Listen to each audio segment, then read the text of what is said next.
Hello, Psych Boys and Psych Girls. My name is Mark Foyle and Jason Dragon, and this is the beginning of the report of our group, which is about human intelligence. My part is about the measurements of intelligence, where you will learn about how we humans have evolved in our ways to measure intelligence, as you know, the title speaks for itself. Anyway, we shall begin. So, you know, if you can read what I am currently sharing with you right now, does any of these statements sound familiar to you? I would like to ask you for a good amount of time that has anyone uh, ridiculed you in any way for your uh, brain capacity, be it low or high? We will never know. But what we do know, na chances are, if you have been the recipient or have at least heard statements like these, it may be genuine or sarcastic. I digress. Uh, what is intelligence, by the way? Yeah, that is a question that has been asked for a very, very long time. So, yun nga, what qualifies an individual to be in a way matalino? And what qualifies someone who is of low capacity to be called bobo? I would love to have taken answers from the crowd, but honestly, I am by myself right now, so I'd rather not answer my own question. Next slide, please. Thank you, me. So, ayan. Intelligence is not like height or weight. We cannot just put our brains on devices and expect them to immediately give us a concrete answer. For example, yeah, like, uh, yeah, intelligence is weird. So, ayan, I'll go back to that question. What is intelligence? So yeah, to be honest, I do not know the answer to that. However, asking this question will lead to asking more questions such as what influences intelligence, how we can assess intelligence, is it general or specified, is creativity tied to intelligence, and most especially, is intelligence genetic? We'll answer all of those questions as we go through our slides. Next slide. So intelligence, by definition, is that most people will agree that intelligence is the ability to learn from experience, solve problems, and adapt to new experiences. So yes, that is true. uh, but yeah, sometimes we use intelligence tests to measure our intelligence. So about intelligence tests, um, usually we have to use tests to assess and compare mental aptitude. However, yeah, these tests have gone through a long and dark history. Uh, what I'm saying is there's a reason why being intelligent is hotly debated and controversial. It's complicated, you know, like your relationship with your significant other, but so yeah, imagine someone who is, you know, let's say textbook smart, like someone who do we usually call smart? People who excel in academics, right? People who are creative. What if I told you that sometimes people who are academically smart are usually not creative? I mean, some of them are, and some of our creatives are not exactly academically smart. So it may have something to do with what we call metacognition. Well, think of this term as thinking about thinking. Again, think of this term as thinking about thinking, breaking the fourth wall of thought, being self-aware about your thinking processes. You're thinking about the way you think. I don't know if that makes sense, but to me it is. So let's just roll with that. We're almost done, sort of. So meet Sir Francis Galton, the British scientist, cousin of the infamous Charles Darwin and one of the first few to attempt at measuring intelligence. Galton believed that intelligence was hereditary, therefore he was a eugenicist. We will, yeah, we will dive into that topic later. We'll come across that bridge, but you know, uh,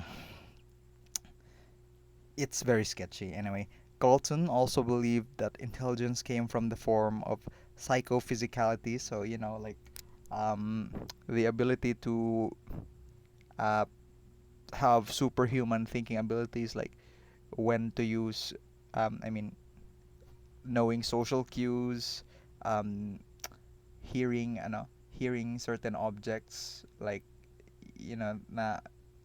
the way if you play a very high pitched sound, children will hear it, but not adults. So yeah, it's related to that sort of. So in relation to that, more specifically, we'll talk about mental age. Mental age is, you know,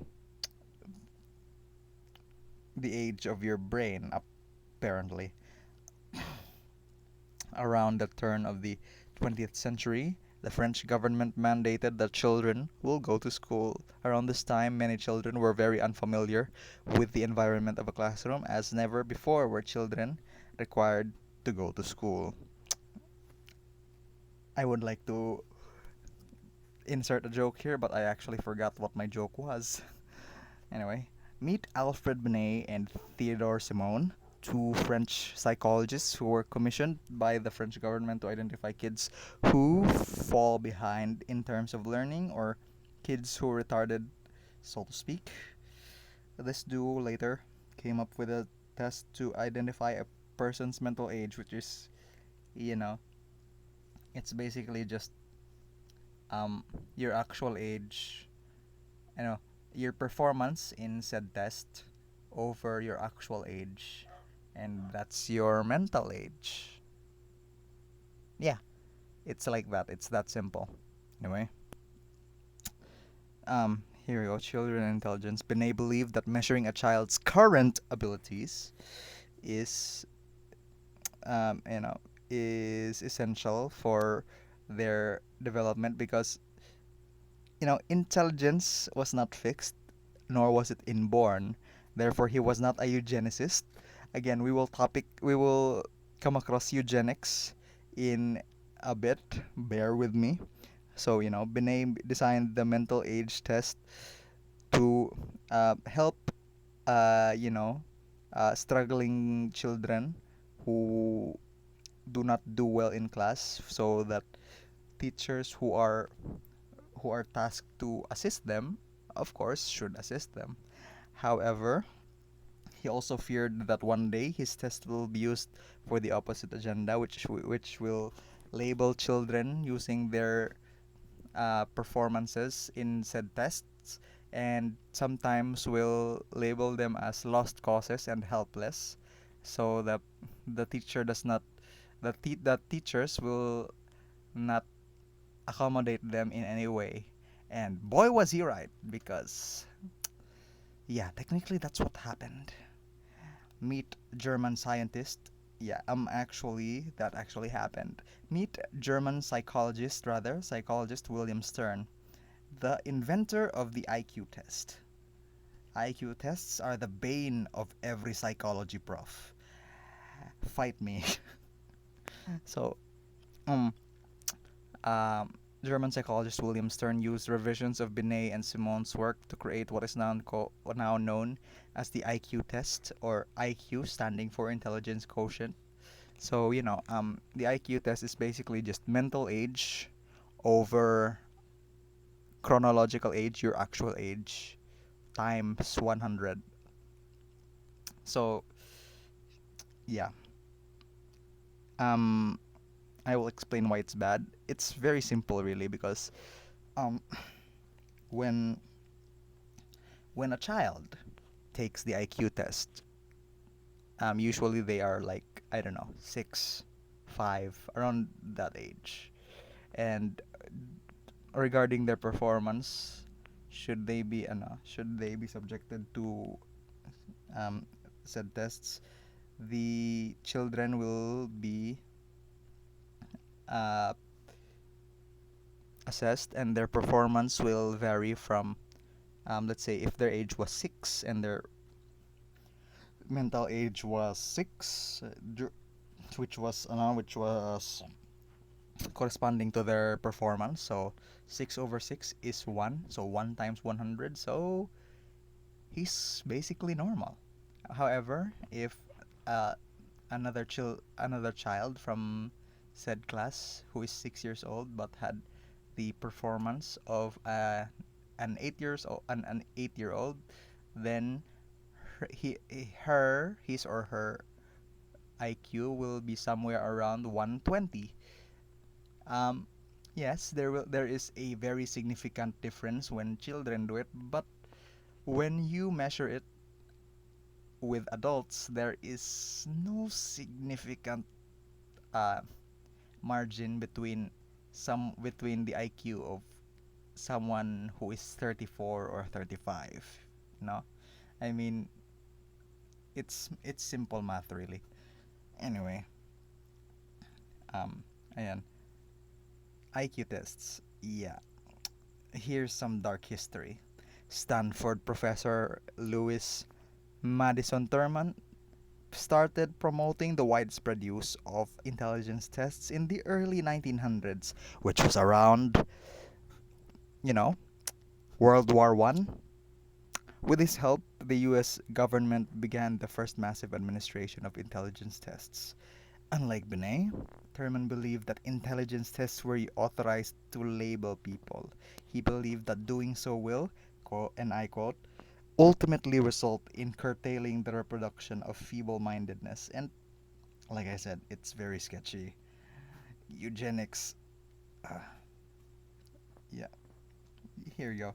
Eugenics, the scientifically erroneous and immoral theory of racial improvement and planned breeding, by the way, which gained popularity during the early 20th century. Eugenicists worldwide believed that they could perfect human beings and eliminate the so called social ills through genetics and heredity. So, not so fun fact, in the first half of the 20th century, intelligence scores were used to enforce the sterilization of around 60,000 people in the US. Yeah, that's right. IQ tests did that. That IQ tests led to the, you know, if basically around the early 20th century, if you were stupid, or, if you were labeled stupid,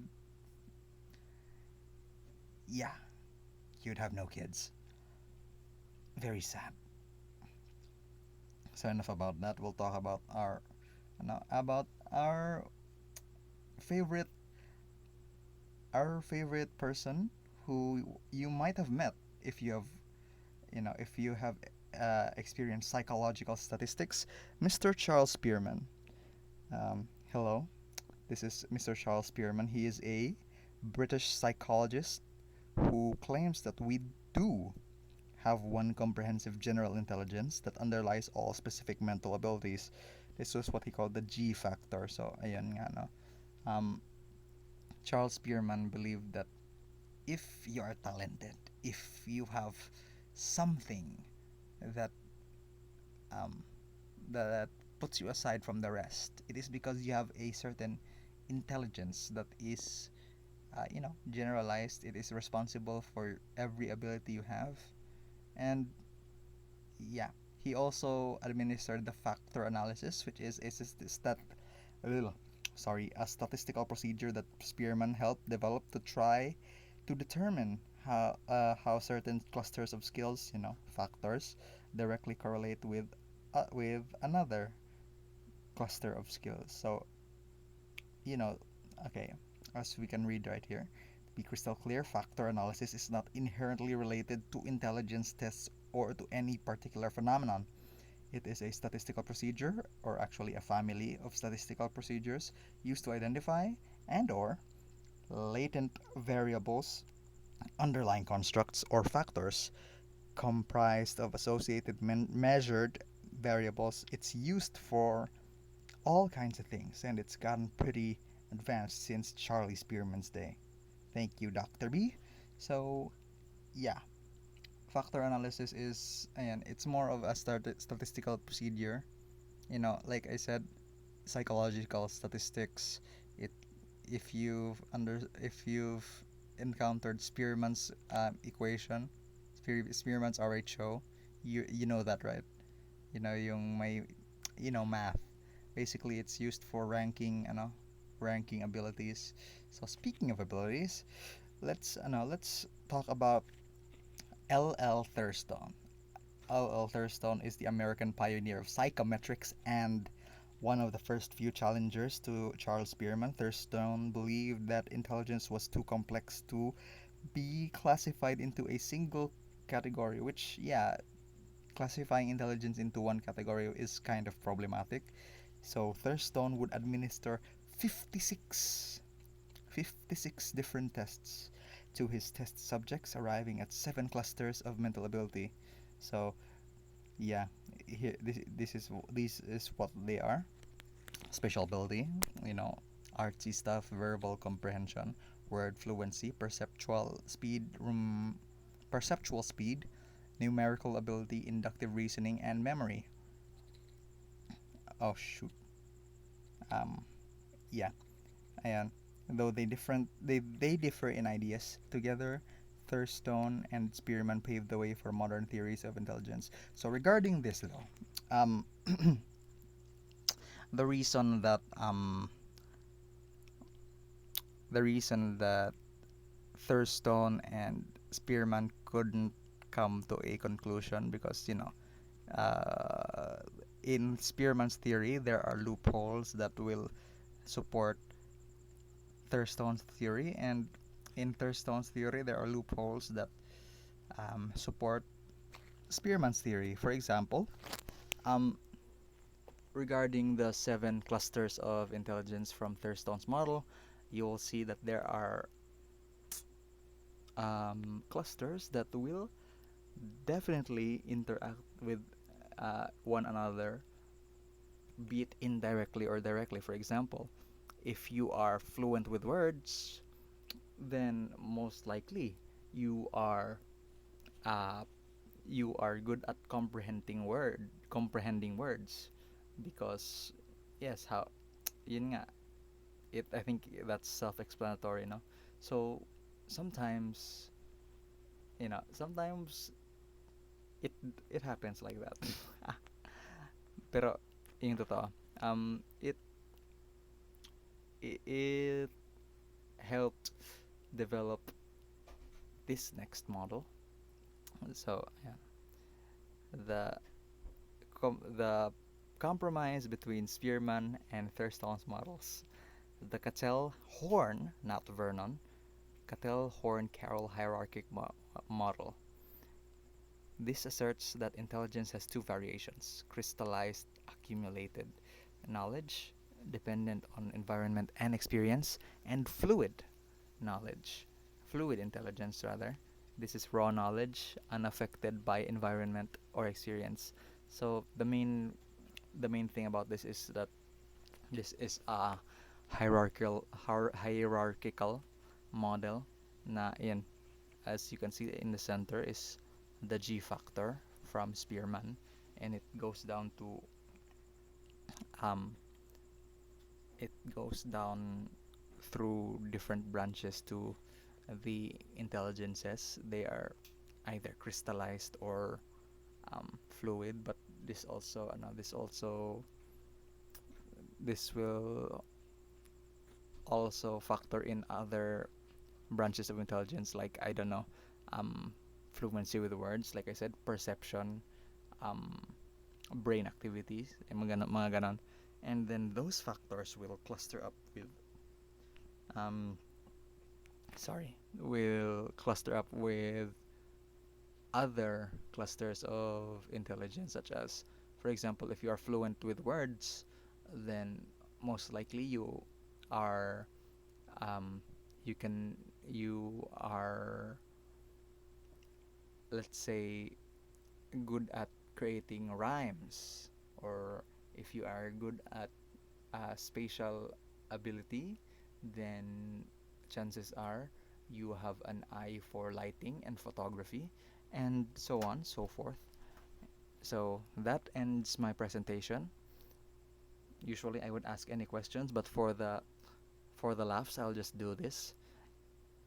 I'd like any questions. Going once, going twice. Thank you for listening to my presentation.